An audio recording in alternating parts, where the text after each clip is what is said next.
We have everybody for joining us today. I'm Kate Gardner. I am the head of communications here at Grey Horse. We're a communications and marketing agency based in New York.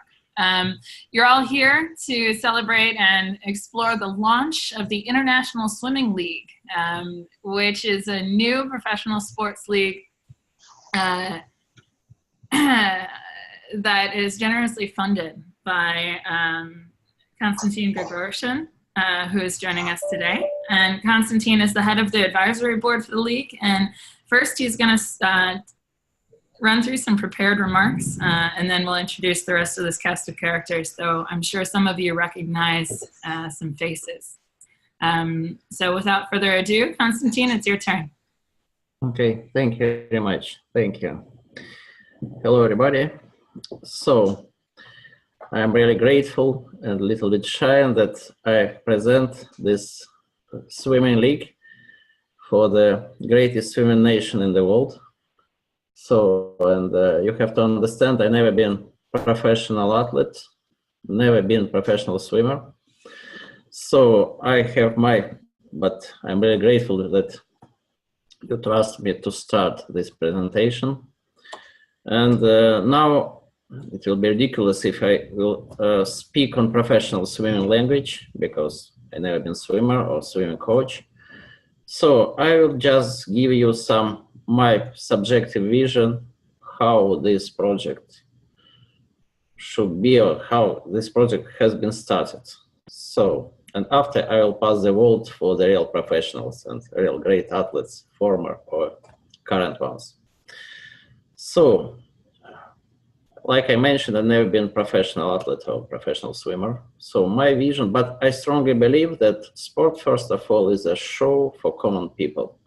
So it's not a scientific experiment. It's not some kind of other activity. It's a show. So, and I will try to speak from the point of view of just common spectator. So like I mentioned, I started to be involved in swimming, so-called involved, maybe 11 or 12 years ago, for two reasons. First of all, my son started to swim. He was 8 years old, so I started to follow him. And second one, I recognize that when you're more than 40 years old, it's not easy to play soccer or running or American football, whatever. So, and swimming, I recognize that swimming is one of the best, maybe the best part of physical activity. And I have been fascinated by swimming, really, because it's a beautiful sport. It's a beautiful kind of activity, because it's fantastic. First of all, you don't feel gravity. Second one, you can feel almost each of your muscles. So, and I have been fascinated by professional swimmers, by the beauty of their movement, bodies. So, and the next step, it was like a challenge to myself that I asked, because I'm a businessman, I asked the question to myself, what's wrong with swimming? That this is one of the best, maybe the best sport on the globe. This is most popular Olympic sport. Hundreds of millions people are watching swimming during Olympic Games. And at the same time, financially, this is a really poor sport. So if we compare the income of the best swimmers with the income of the best tennis players or basketball players or soccer players, whatever, golfers, it's 100 times less than their income. So it's, but the level of the talent of professional swimmers and the engagement in sport is not less than the level of the talent of the best soccer players or basketball players or golfers. So what is wrong with swimming? It was like a challenge to myself. And there are two options. First, option number one is the destiny of swimming. So this is, some people strongly believe in this. It's an amateur sport, no money here, no business, just this is a destiny. We cannot change anything. Or another option, maybe something wrong with the management of swimming, so some kind of mismanagement in swimming. And I decided that maybe its second version is the correct one. And I started to think about how to make swimming more popular from spectator point of view, to jump out of the box, not to be a swimming coach, to be an athlete, but just a common spectator. And first of all, I recognize that, first of all, swimming in terms of show cannot be individual sport. Why? Because everybody strongly believes that swimming is an individual sport. But you have to understand that if you compare swimming with tennis or golf, which is really individual sports, swimming performance take part not more than 1 or 2 minutes, sometimes 4 minutes, sometimes 15 minutes, but it's very rare. But in terms of spectator, to watch a 1 minute show is not enough. So you have to create some consistent show, which take part maybe 2 hours, which is normal. For instance, tennis players, they can perform 2 or 3 hours. It's easy for them. For swimmers, maybe it's easy as well, but it's a little bit boring for the spectator. So in this case, we have to create some team competition, some team sport. So, and this is for American people, I think it's really easy to recognize. For European, it's not easy, because in the USA, you have NCAA's competition when you understand how to swim for the team. So now if you recognize that swimming should be, in terms of show, a team sport, now the next step is how to create the format of the show to make events consistent. So we did these experiments many years with junior swimmers, how to make them excited. And after that, I think we find, it's not a final version of the show, but I think we found some kind of team competition, which is the format of this competition. It's a team format. It's a gender equality format. 12 boys, 12 girls are participating in one team. And they are swimming no prelims, no semifinals, just each event is a final event, and they are swimming for the team. They are bringing some points for the team. Depends on their position after the finish. Swimming league competition, they don't care about timing. It's just about the place. If you are strong enough, you should not reference on your rating, on your personal best results or records. You have to win and bring more points for the team. So this is first assumption which we bring, like an idea to the league. And I have to say, we organized, of course, it was like an idea. Okay, we tested this idea with junior swimmers, but we had no idea how the real stars, the real top level swimmers will appreciate this idea or not. And we organized in 2017 summertime, after Budapest World Championship, one test event. It was like a charity event between 4 teams, because our format is a 4 teams. So in each event, there are 8 swimmers, 2 swimmers from each team. So total 8 swimmers, 2 from each, so 4 teams. And we organized team competition between US national team. It happened in Rome, August 2017. As I remember, Nathan took part in that competition, and it was USA national team. It was Italian, of course, national team. It was an Australian national team, and Energy Standard, like a club, like all-stars team. So more than 10 different nations took part at Energy Standard.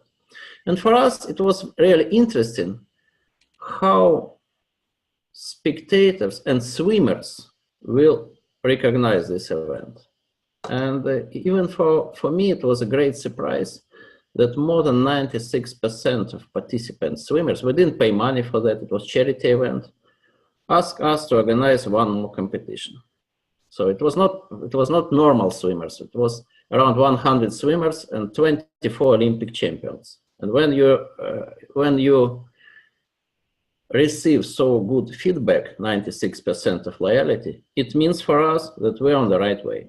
So after that, we decided that we have to organize the league.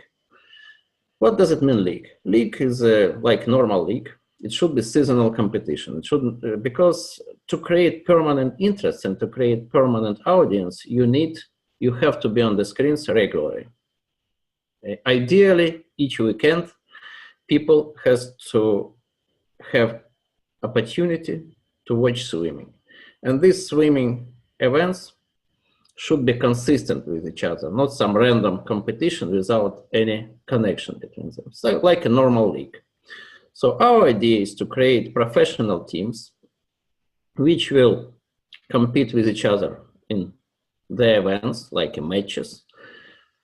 And we have to split the season in two parts, regular season, like in all American leagues, which is natural for you. And after, it will be playoff and final. So this is a general idea. Coming back, which is the difference with American leagues? Because American leagues, just American teams are taking part, like in the league, like NBA or NFL or baseball league or NHL. So just American, sometimes Canadian league teams. In ISL, we decided from the beginning it should be global league, because swimming is a global sport. It's not just an American sport or European sport. And we decided that we will start with a project like a global. First edition, we will have 4 US teams and 4 European teams. But potentially, maybe we will extend our project for Asia. Why 4 American teams? It's easy to recognize because, like I mentioned in the beginning, American nation is the greatest swimming nation in the world since Johnny Weissmuller, Mark Spitz, after Matt Biondi, Janet Evans, Michael Phelps, Katie Ledecky. So this is the greatest swimmers in the world, and they have a great history, and definitely now US nation is the best swimming nation in the world. This is the first reason. Second reason, US market, because it's a commercial project, it's not a charity project. US market in terms of Olympic sport is around 50% of the global market. If we make a research how much broadcasters are paying for media rights for Olympic Games, 50% of the payments is NBC, is just for American market. So in terms of business, American market is a 50% of global Olympic sport business.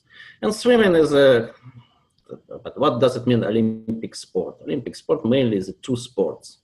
I think more than 50% of the value of Olympic Games, there are 2 sports, it's swimming and track and field.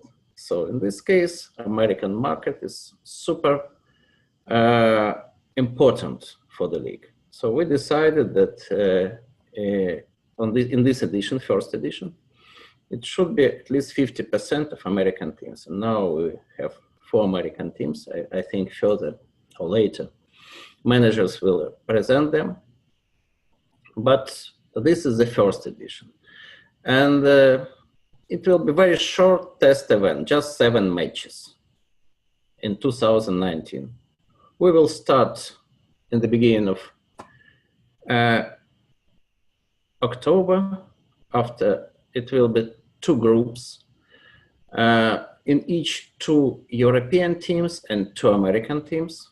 They will meet with each other 2 times, so 4 matches. And after, teams will have so-called derbies. So all 4 American teams will swim in 1 match, and all 4 European teams will swim in another match in Europe. After these 6 matches, 2 best European teams and 2 best American teams will be qualified into final match, which will happen in Las Vegas and Mandalay Bay. And in this final match, the best team in the world will be determined.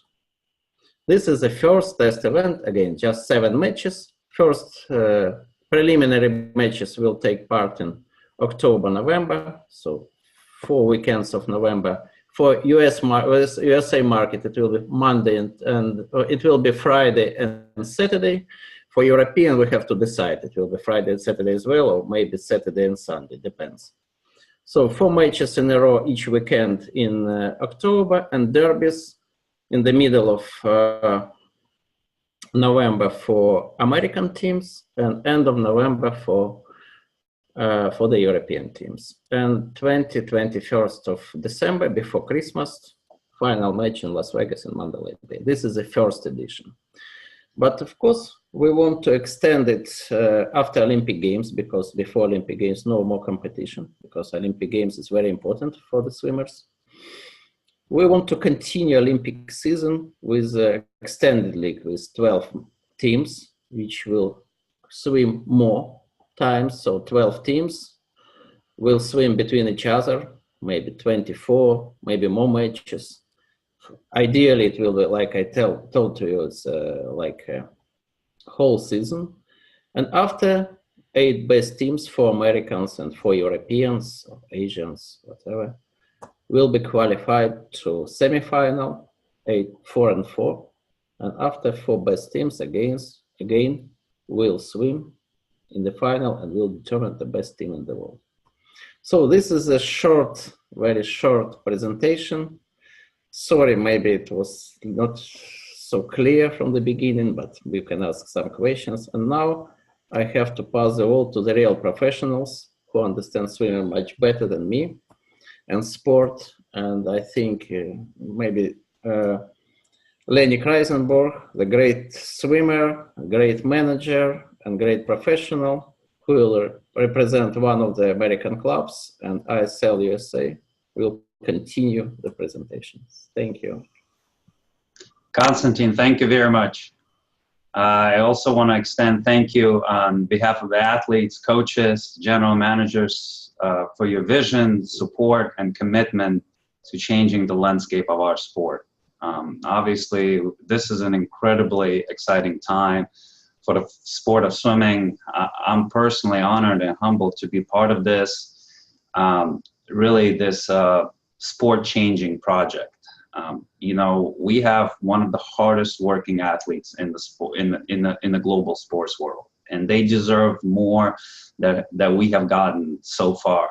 And this is really something that it's really going to change the landscape, and it's going to create better exposure, more opportunities for our athletes, and really put the sport of swimming on the forefront, not just during the Olympic years, which it tends to happen, but every year.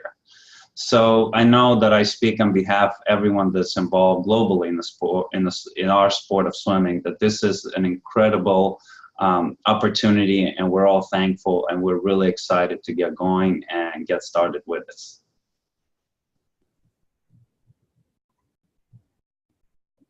Lenny, thank you for that. I'm just going to interject before we spend a little quality time with Katie and Nathan to say that if you'd like to ask a question and you are using the Zoom app, you should see a chat where you can either ask it in public or you can message anyone on our team, and we'll get those questions to the swimmers. And you can also raise your hand, which is a function in the app. If you wave your cursor over your name and you see a drop-down menu, you should be able to do that. I'm turning the mic over to Katie Ledecky. Thank you. I'd first off like to thank everyone on the call for being here and listening to Konstantin, and I'd really like to thank Konstantin for his leadership in providing this really great opportunity for swimming and for swimmers around the world. And I really feel like this is a great time for our sport.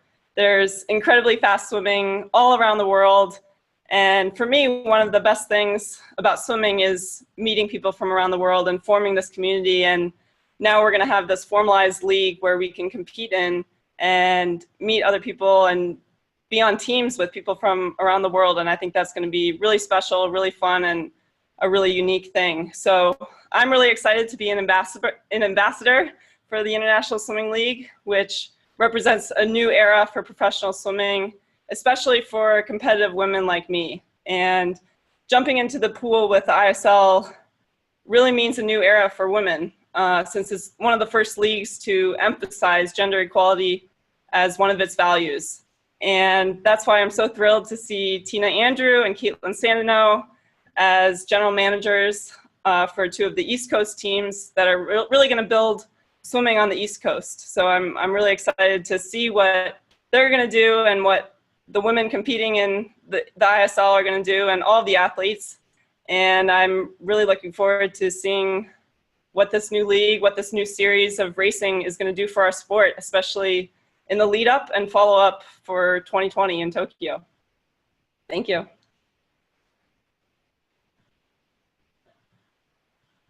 Thanks, Katie. And now I'm going to throw over to Nathan Adrian, and then at the end, I'm going to introduce all of our GMs with their proper titles, just to make sure everybody's clear. Nathan, it's your turn. So it's hard to have a speaking role here without just throwing an enormous thank you to Konstantin. I was there at that 2017 event, and being there in person, it was an extraordinary thing because it took a lot of us that were coming from Budapest, where, as he had mentioned, we were competing as individuals, to competing for this team title. And there's just something about competing for a team title that could just elicit performances from an individual when they're really tired.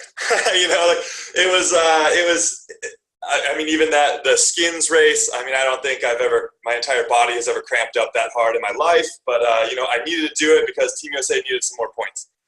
We didn't end up getting the championship, and I'm still bitter about it, but that's what excites me about the ISL moving forward, is because I can still feel those emotions that kind of push me to those performances, and it's just different. It's a different kind of energy than what swimmers are used to.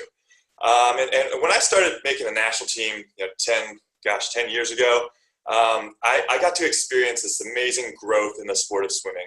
But I couldn't have imagined it coming to this point, where we're getting people in support of an amazing league and expanding on the once every 4 year in the spotlight kind of thing.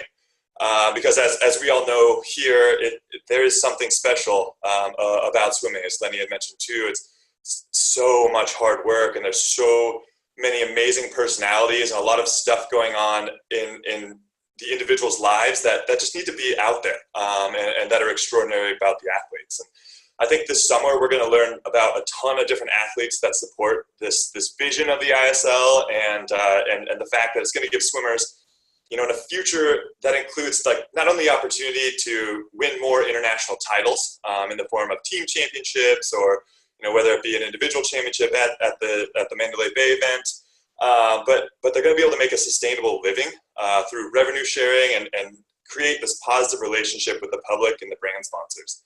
I think this fall, every athlete that competes for the ISL I wish them all the best. I think that they're going to swim really, really fast, and I hope that the best team takes home the international championship. Hopefully it's the one that I eventually am on.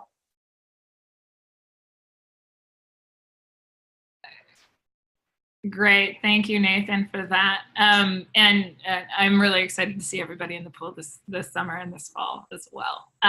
Just for clarification, to make sure that everybody that you can see has been introduced. Obviously, you've heard from Konstantin Grigoryan, who is the head of the advisory board for the ISL.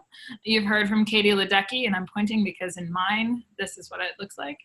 Katie Ledecky, who is an extraordinarily talented swimmer and an ambassador for the International Swimming League. You've heard from Nathan Adrian, who is also an extraordinarily talented swimmer and ambassador for the International Swimming League.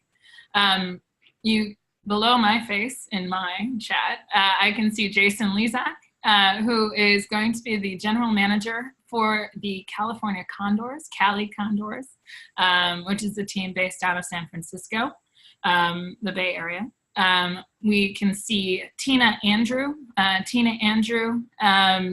whose son Michael Andrew, everybody knows about, is going to be the general manager of the New York Breakers, based here in New York. where I am at. Below, you see Caitlin Sandino, who is the general manager of the DC Tridents, the swim team out of Washington, DC. And of course, you guys have spoken at length with Lenny Kraselberg, who will be managing the Los Angeles Current.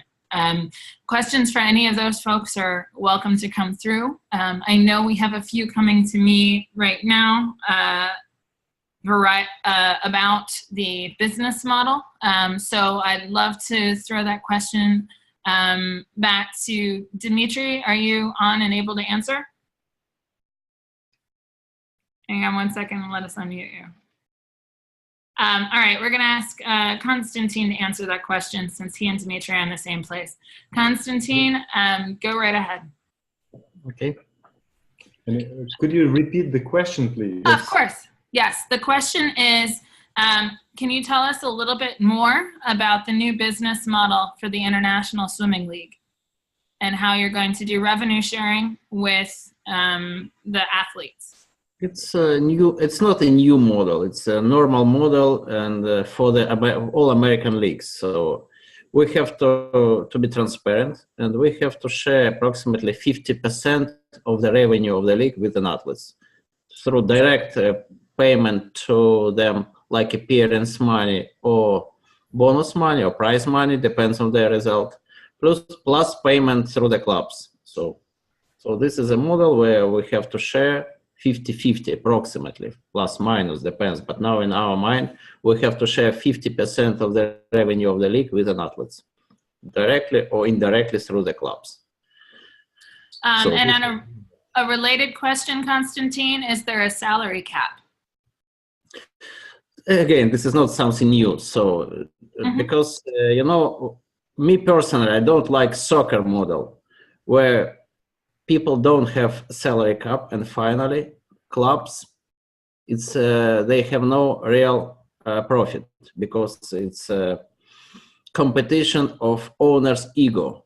So I respect the model of American leagues where you can create the real competitive media because you have this restriction, salary cap, and you can create the real competitive atmosphere between the clubs. And it's not possible to create the great club during one season, to pay 10 times more money and invite all the best athletes in one club. And because in this case, you potentially can kill an intrigue. And again, I am talking like a common spectator. For me, which is the beauty of sport? The beauty of sport is in predictability. So this is one of the biggest beauty. If you know in advance who will be the winner, it's not a sport anymore. It's something new, it's something different. So in this case, we should have some kind of salary cap to keep this intrigue, to keep this unpredictability. So of course, we will have salary cap to restrict the possibility of one crazy potential owner to create super club during one season. So this is normal, and it will be in favor of spectator interest. That's it. So this is why we will introduce salary cap. Thank you, Konstantin. The next question I see is, how will the teams be chosen, and will there be Americans on and international swimmers on the same team? I'm going to throw this to Lenny Kraselberg, who can speak to that personally. Yeah, the teams will be chosen by general managers reaching out to athletes around the world and trying to recruit an even team with 12 men and 12 women, an additional 4 additional athletes, which are going to be subs, 2 men and 2 women. And yes, you will see most likely teams that will have on the same team athletes from America as well as international athletes. Amazing. My next question is going to be, let's see which one we're going to answer first. I'm sorry. Let's speak a little bit about the format of meets. Caitlin, do you want to take that one and talk about meets? Hang on one second. We're going to unmute you. Hi there. Yeah, the meet format is extremely exciting. With the 400s and below, we are putting a huge emphasis on relays as they score more points, and skins, which is relatively new on the American side of things, and then the 50s of all strokes, which everybody loves to watch. And the vision that Konstantin has for these swim meets is electric. The competition and the show that is going to go around this is going to be quite a production, very fan oriented, as we want to be a swim meet that really just brings in all the fans and all the masses to support and rally around our amazing sport. So it's going to be electric, it's going to be fast, it's going to be one of a kind, and I'm just thrilled to be a part of this. Amazing. Thank you, Caitlin. Nathan, I'm going to throw this one to you. What is your view about the comeback of Florent Manodou? I'm really excited. I think it's a testament to what the ISL brings to the table to bring, one of the best athletes, and I say overall athletes, because of what Florent did. I can't remember exactly what short course worlds it was, but I think he set the world record in the 50 back, the 50 free. He was right on it in the 100 free. It was going ridiculous relay splits and everything, and here it is. We're coming, and we're competing in short course meters, and back comes the champ. So it's going to be great. I know he's going to be ready, and when it comes time to compete against him, he's going to be real tough. Right on. Dan, I see you in the chat, and yes, short course. Sebastian, I'm going to throw to you. Sebastian is asking for Tina Andrew. Can you confirm that Marco and Marius will be swimming for the New York team? Tina, would you like to answer that? You guys are going to just have to wait to see. I'm not going to disclose it right now. And just so everyone knows, in the next 2 weeks, we are expecting to make a significant number of announcements regarding players and athletes for all 4 teams in the United States. And there are some nice sparkly names on those rosters. We're looking forward to the competitions. And you can always get in touch with my team if you have questions about that. Okay, Konstantin, this is a big one for you from the Sports Business Journal. What evidence do you have that there's a market for swimming outside of the Olympics for paying tickets and watching on TV, as well as corporate sponsorship? You mean, of course, it's just some kind of speculation. I strongly believe in this. So, of course, just experiment can prove this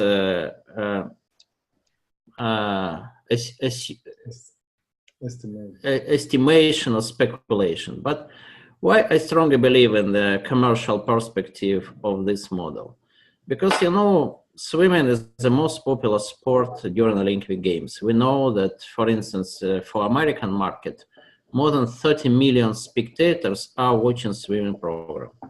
So swimming program is more popular than even opening ceremony of Olympic Games. So this is one of the most, if we are talking just about American market, I can talk about other market, but we make this rough investigation.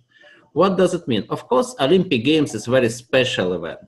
And some people are watching Olympics just because this is Olympics, because they're proud of their nation. But at the same time, during Olympics, there are different sports. And we know that swimming is the most popular sport. So much more people are watching swimming than fencing or archery or some other sports. So it means that swimming has its own popularity.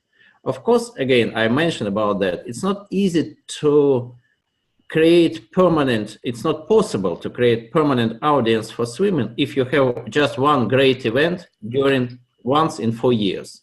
So our suggestion is that if we create some permanent presence of swimming on the screens during the whole season, we will definitely create the permanent audience. First of all, because again, this is official FINA statistics, more than 300 million people are regularly swimming in the world, just in public swimming pools.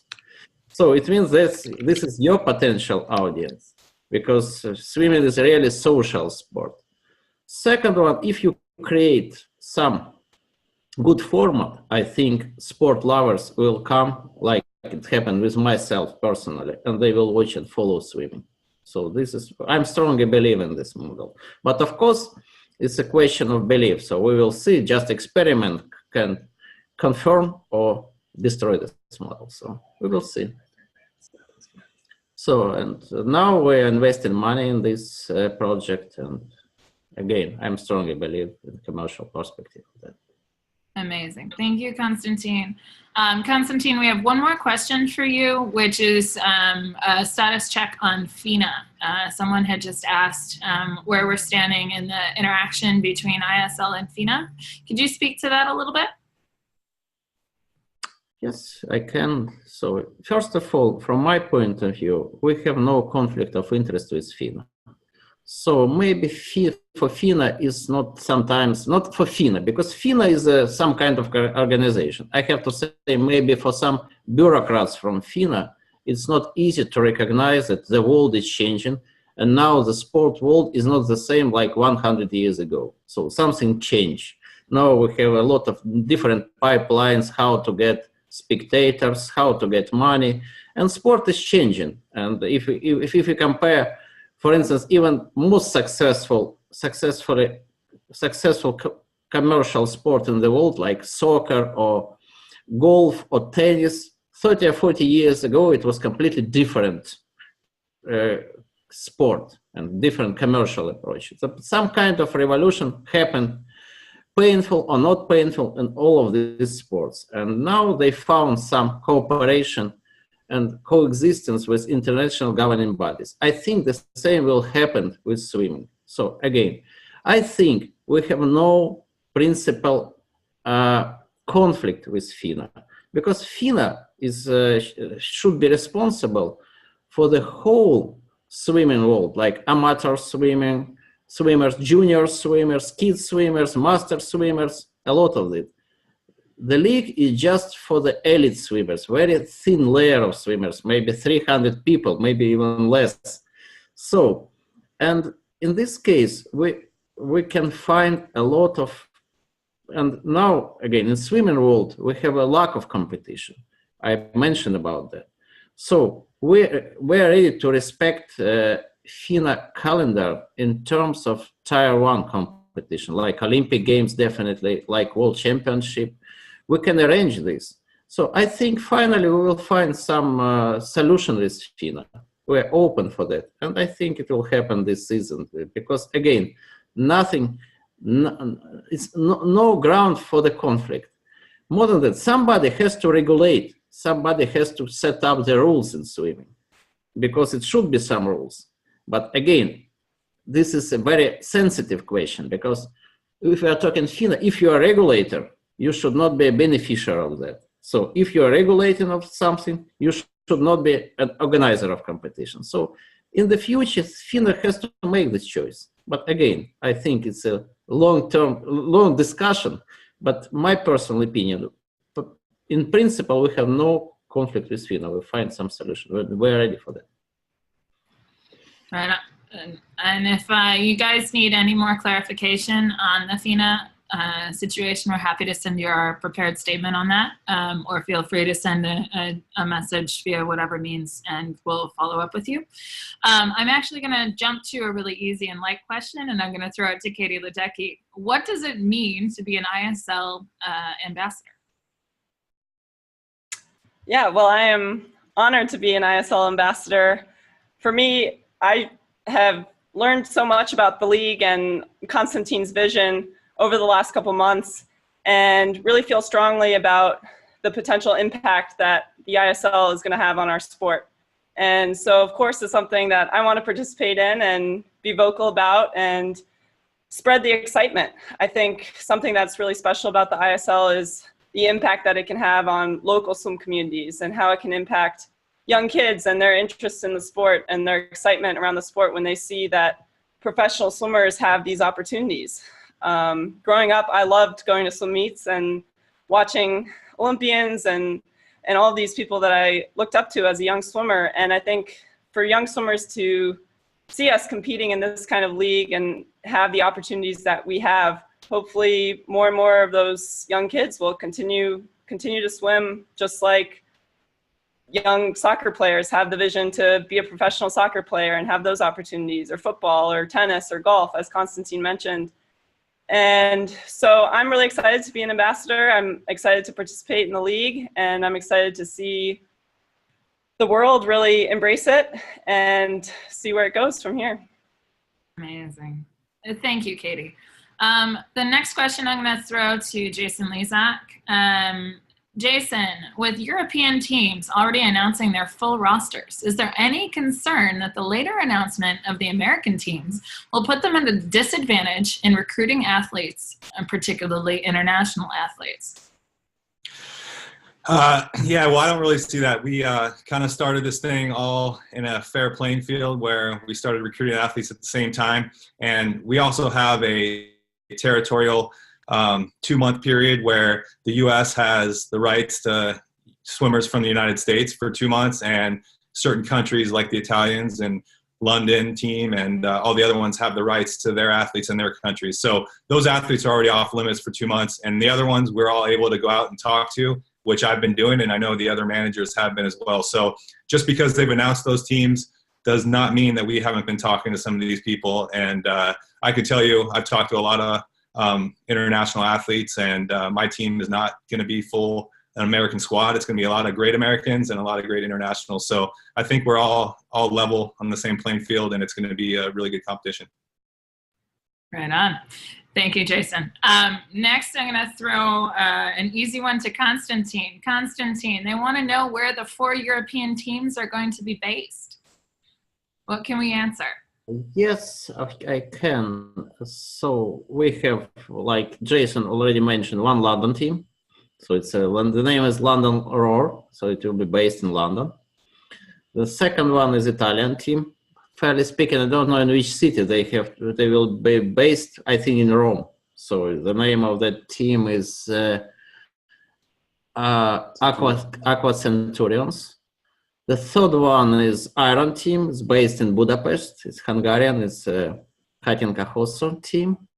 And Energy Standard, formerly we are based in Turkey, but I think we will change our location for France. But now we're in negotiations. So Energy Standard, it will be French team. So that's it.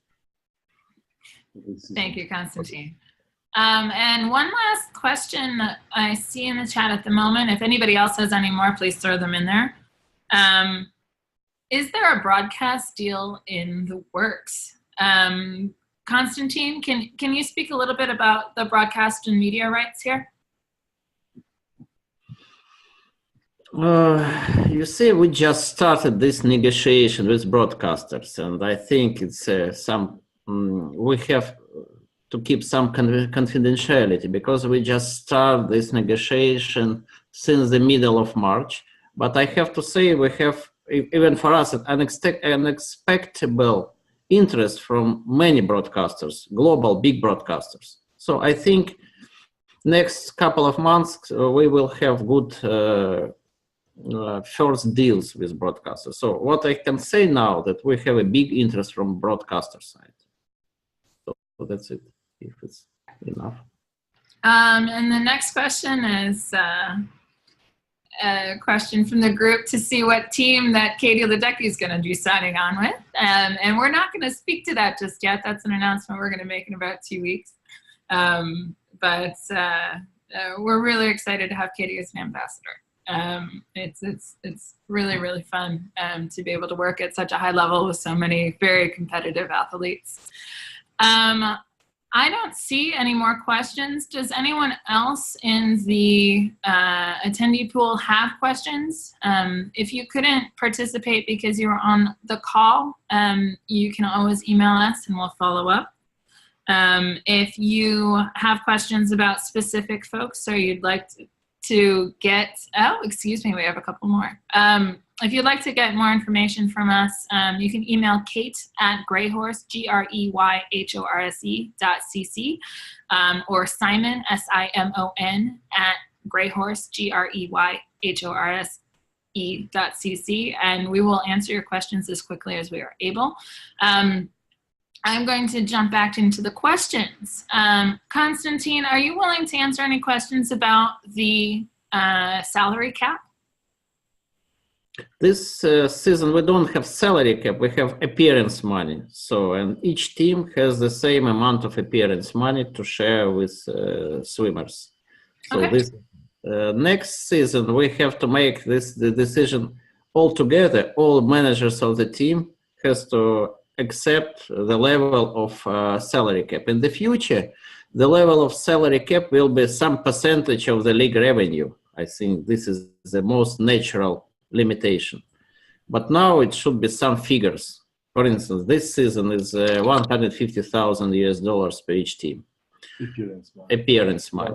It's plus bonus money which each swimmer, or prize money which each swimmer can get during competition, depends on the individual results. Plus depends on team results. So it's a three-way of income for each swimmer. For the next season, we have to sit together and to decide which all managers of the team has to come to some kind of consensus how big appearance money should be or salary cap should be for the next season. But we did not come to this decision yet. So. Amazing. Okay. Does anyone have any more questions for Katie, Nathan, Jason, Tina, Lenny, Caitlin, or Constantine? We will announce more information about who's joining what team in the very near future. In the meantime, if you need the video of this press conference, please let us know, and we will get it to you. It will be posted to our YouTube channels and to all social media platforms as soon as it's downloaded. If you are following our social, all of this information has been posted during the course of this conference call or will be posted directly after this conference call. So if you are looking for specific details that were announced today, feel free to check those before you email us. You will also get an email with our press kit and all of the other relevant information, including pictures of everyone who you can see right here. And all sorts of biographical information, etc. If you have any needs at all, we are very much here to answer them. And we look forward to speaking with you in a few weeks at our next press conference, where we'll be discussing the athletes, specific event dates, and a variety of other important pieces of information. For now, though, that's it from the International Swimming League and from me. If you have any questions, again, use the internet. We're very, very easy to find. We'll catch you up on social media and talk to you soon. Bye.